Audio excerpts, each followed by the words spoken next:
maaasahan.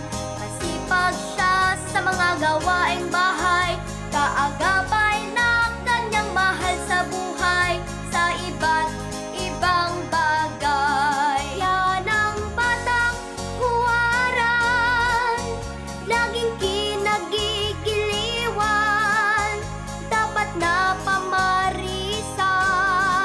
kanyang mga katangian. Yan ang batang huwaran, ligaya ng mga magulang, karangal at kapurihan itong inang bayan.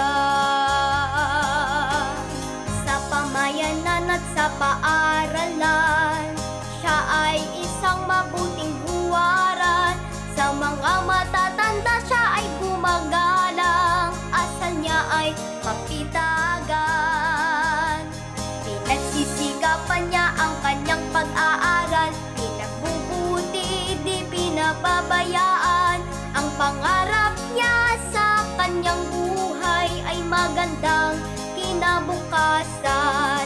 Yan ang batang huwaran, ang Diyos ang laging nilalapitan para sa lahat ng kaniyang mga pangangailangan.